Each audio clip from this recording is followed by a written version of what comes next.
My name is Nathaniel Luz. Don't worry about any introductions. I'll be doing this presentation with my very darling wife, Tosin Barrister Mrs. Tosin Nathaniel Luz. So we'll do it together, right? And basically, what we just want to help a lot of young people on the right path. You understand? We just want to set you on the right path. So first off, I want to clarify what has been happening in the market. Everybody has been saying that, wow, this is happening. Exchanges are holding up. One day, one exchange. One day, one exchange. Hey, what really is happening?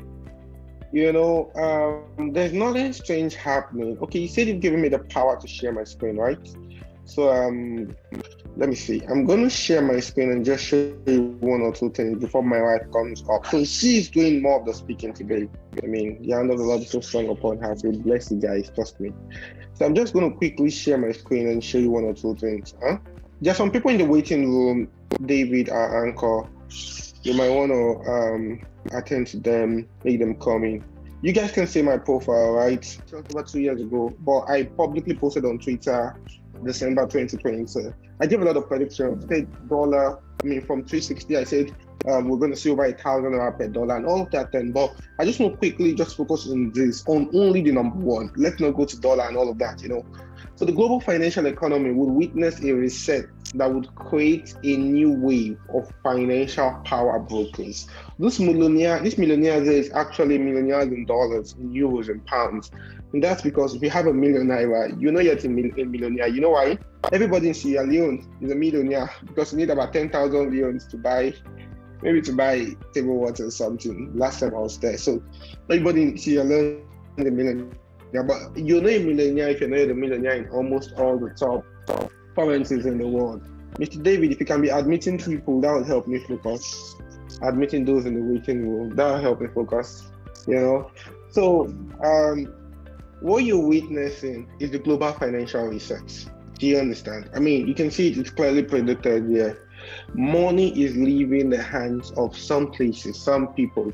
Money is moving to the hands of some places, some people. So in as much as there's a lot of panic and there's a lot of chaos, I hereby bring to you a word of hope. You don't have to believe it. All my predictions always come to pass. If you like believe, if you like don't believe, you understand? I'm not here begging you to believe. Please, TNL, I'll switch on your video once you're ready to come on and I'll just leave this place. So I want you to understand that this is a reset. Yeah, you might have lost some money. My heart goes to you. I also have some portfolios that are currently down, and all of that. But I want you to see the bigger picture. Zoom out of the smaller picture of the whole noise and all of that. See the bigger picture. There's a global financial reset. In my first book was it 2019? I predicted that we're going to see another recession, global recession, all of that, and you can see that playing. So, see, the only thing that should concern you right now, what's happened is happened. You can't bring FTX back or AX or all of that. But what you can do is to position yourself for this reset. Who are going to be the new wave of financial power brokers? So that's a question I have for you today. Who are those that are going to be the new wave? So my wife is going to be, I'm coming on to tell you what do you really need to do to move from point. Okay. Good evening, everybody. Good evening. Okay, so this has been a boot camp and it has been a very loaded one. And I believe everyone has actually benefited from one way or the other. And I'm sure it's actually a very big privilege to be here today. Thank you so much to the organizer, Mr. Hobina. Thank you so much. And the biggest shout out to my husband, Mr. Nathaniel. Thank you for this great opportunity to be here. So I want this session to actually be a very interactive one. I want to see videos on. I want to get feedbacks, especially from the participants. So if you can, please just drop on the chat. I want feedback, so I know, okay, you are here with me. So please, it's going to be a very interactive one, and I want to be sure everyone is here.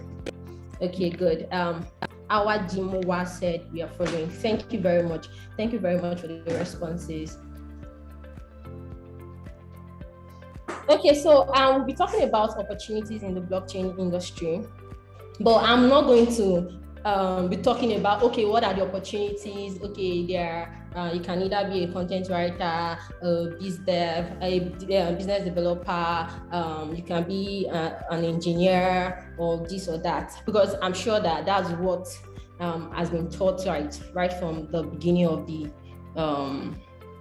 bootcamp. So I'll be majoring more of, okay, how do you actually scale? How do you build a career? Because there are a lot of noise in the space. Let me put it that way. There are a lot of half-baked information, let me put it that way, that are actually misleading people out there. And it is in the blockchain, the cryptocurrency space, that I've actually come to see a lot of people not building a proper career. Everybody feel like, oh, I can just do my thing as my own thing and I'll be fine. And I'll try to tag that as freelancing.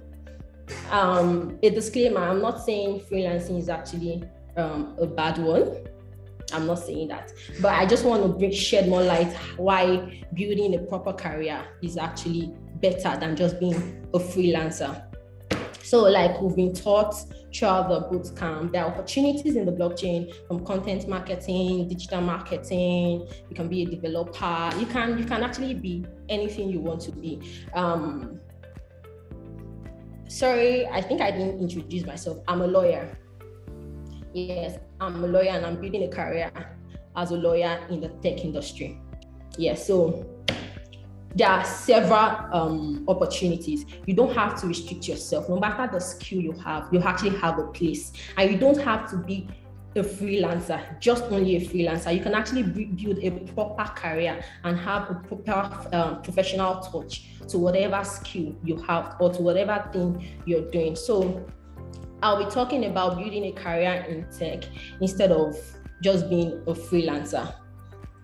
Okay, so building a career in tech, when you build a career, it makes you a professional.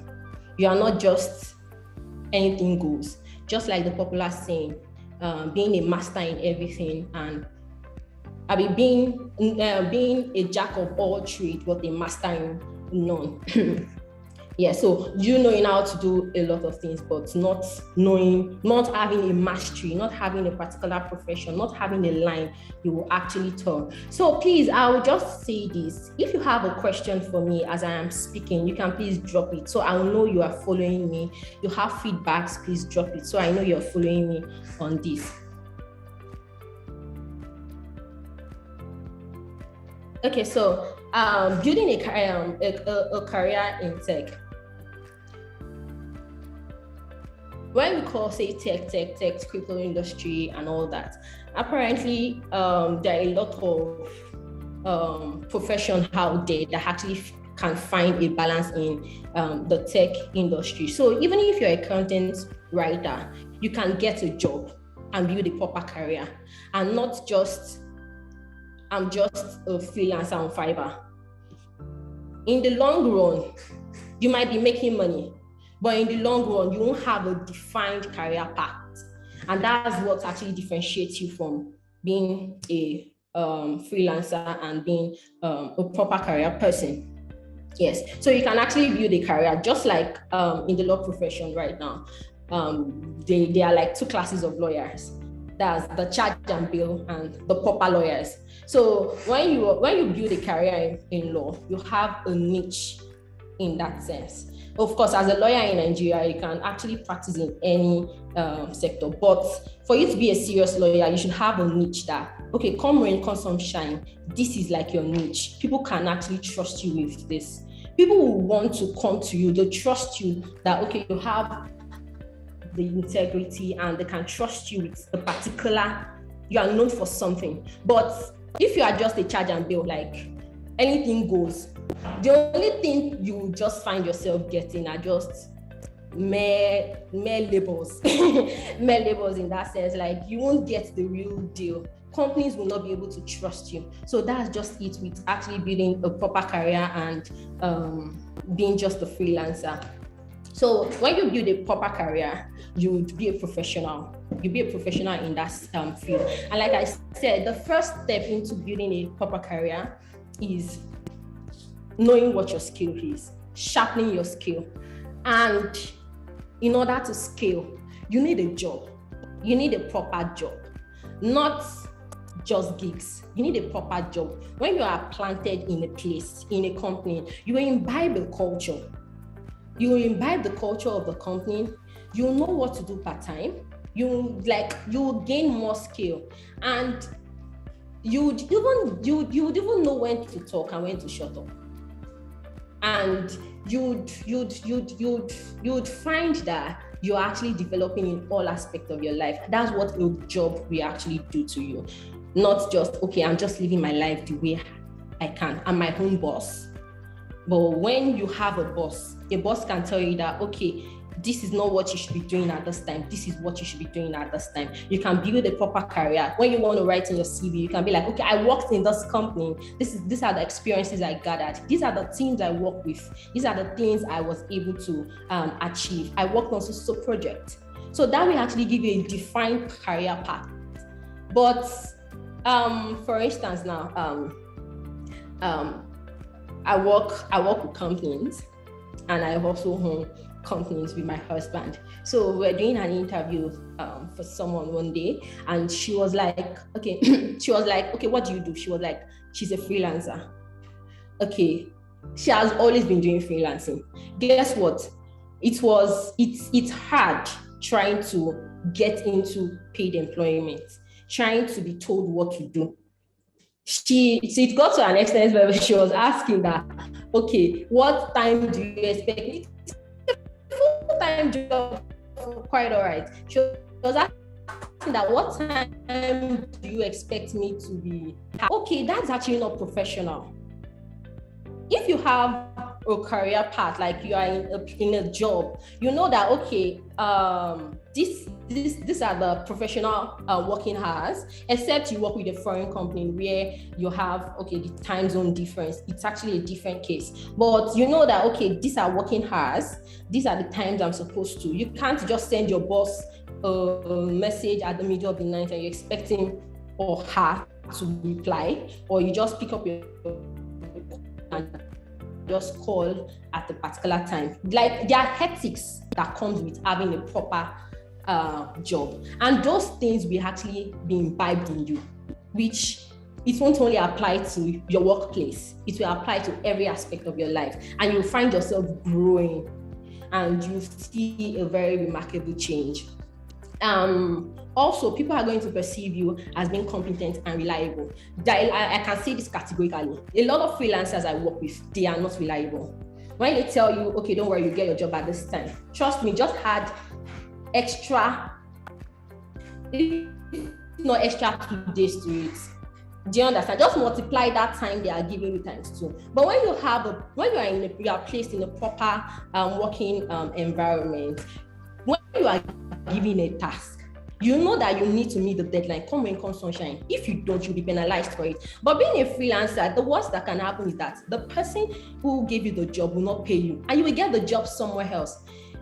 Fine, it's going to pay, like you might actually feel like, oh, you are making a lot of money from it. But trust me, in the long run, a time will come where you will ask yourself that, okay, who am I really? What am I actually supposed to be doing at this time? What am I known for? What do people actually know me for? Like, is it that this one comes today, I attend to it, that one comes tomorrow, I attend to it? Like, what are you really known for? What can people, like, once they call your name, they'll be like, yes, this person, this is this thing. We can trust this person with this particular thing. So when you build a career online, unlike just anything goes, you would actually find that people will see you as being more competent, more reliable, and they will be able to trust you more. And you will be able to master something. For instance, now, if you get the job as, okay, maybe for you to be, let's say, a software developer For that now, you know that, okay, if you are in a company, you are learning every single thing that has to do with software development. You are not running from pillar to post. You have, should I say, a scheme you're working with. You have a scope. You have a team member. You're able to rub minds with other people. So you are not a one high king in the land of the blind. So you have other people who can actually challenge you. So that's one thing about building a career. For instance, as a freelancer, I don't know how you want to build your CV as a freelancer, because you'll be like, okay, how do you imagine you are doing like you are doing like 50 jobs at the same time? How do you want to put that into your CV? And like I said earlier, I'm not talking down on freelancing. The thing is, what I'm trying to say is that pick building a career over freelancing. So you can have a full-time job building your career and have something you just do as a side gig. It is secondary. But most people have actually taken freelancing as primary. And that is the issue. Freelancing shouldn't be primary. It should be secondary. So you have a full-time job and you just have something you do at your spare time. It brings you extra income, not like it is your main income and anything goes. But you have a proper career you're building. Okay, maybe you do that for 9 to 5, then the remaining hours you have in the evenings, you can just work on your freelancing and all that, but not making someone ask you, who are you? What do you do? See, I'm a freelancer. It's actually very funny to me because the time is coming where you need your profession to actually speak for you. Yeah, you need your profession to actually speak for you. So okay, so another point I actually noted in my notes is that building a career will actually help you have and know your onions. For instance, now if I ask a lot of people, okay, what are your onions? Most people don't even know. But the thing is, once you are plugged into a company, they have their cultures, they have their onions, they have their values. So automatically, those will become yours. So you can, with that, you can even know, okay, I need to define my own value. I need to define my own onions and all. So that will actually help you build your own self. Like there's a popular saying, if you don't stand for something, you will fall for everything. Yes, that's just the sincere truth about people who do everything and they stand for nothing. Yes, you if anything comes, you are there. So and if you look at the real guys in the space, those that are actually making the real headways, they have something they stand for. They are building a career.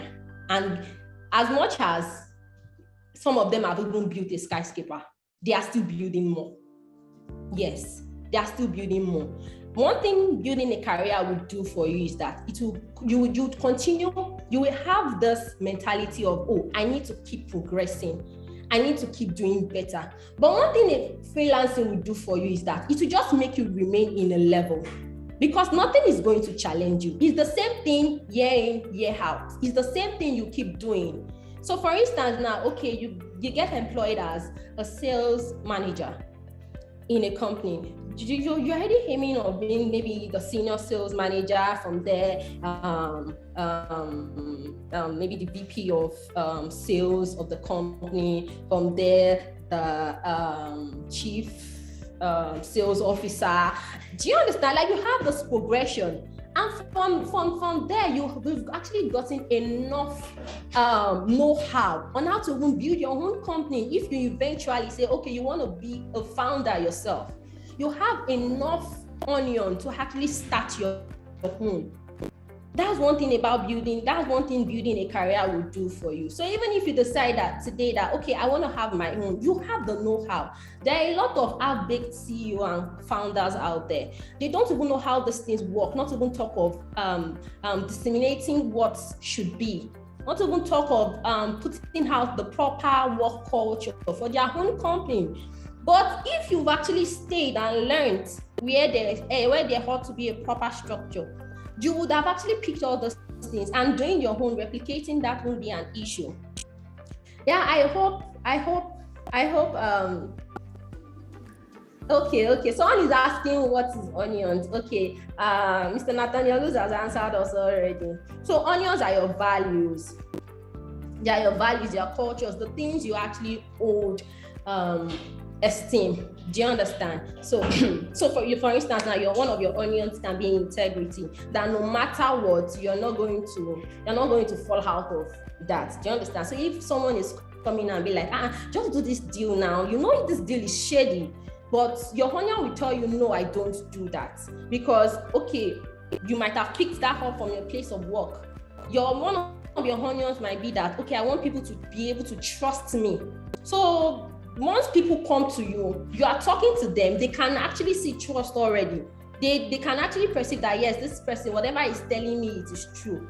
So that's one thing building a career will actually do for you. So also, like I said, building a career will actually help you sharpen your skill, whatever skill you have. You cannot be in a company and not learn one or two things. It is not possible. Whatever skill you have, it will be sharpened. No matter how good you feel you have other team members who are better than you. You have a boss who actually wants you to actually deliver based on the standard of the company. So you will always sharpen your skill. But if you are just a freelancer, you are just the boss of your home. It is whatever thing that suits you that would actually be like the standard to you. You won't progress. So it's more like you being a king in that sense, in a one high king in the land of the blind. So building a career will actually help you sharpen your skill much more. People will perceive you as being more professional, trusted, and somebody of integrity, like I said earlier. So also, like I said earlier, that building a career will help you build your CV, it will help you build your LinkedIn. So a lot of people, I'm even going to ask the question, how do I get this thing done? How do I build my CV? How do I build my LinkedIn? Those things will actually come easy because there are templates out there. So the only issue people are having is that, what do I put there? But having a proper career will actually tell you what to put there. So people are asking you, okay, you worked somewhere, even if it is internship or something, you apparently have something to write. Okay, I interned in so company as a so person. So you can even, because when you want to work in a place, they give you a title. Either you're a sales manager, you're a copywriter, content writer, you're a this. You can define, yes, this is what I do. Not just anybody bringing you any kind of job and you're just getting it done and you're just getting it done. And all you do is just keep getting jobs done. You don't even know what you're actually really getting done in that sense. Yeah, so I should be rounding up now. So if you have questions for me, please, you can start dropping them. Okay, so like I said earlier, that a time is coming when you ask yourself that, who really are you? Because those that would have gone far in building their career will be the one shining their light. And by the time they are shining their light and you don't have a light to shine, you ask yourself that, okay, what is the light am I supposed to be shining? That question will definitely pop up. Whether now or later, it will definitely pop up. There are seasons in life. So there's a season of sowing,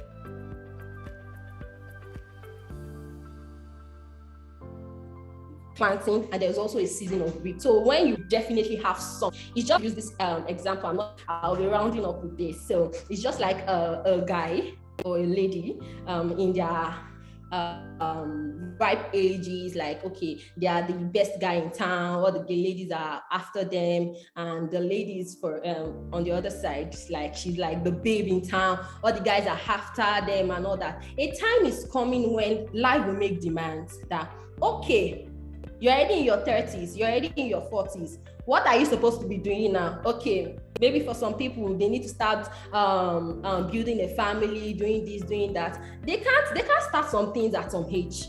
Time will actually tell.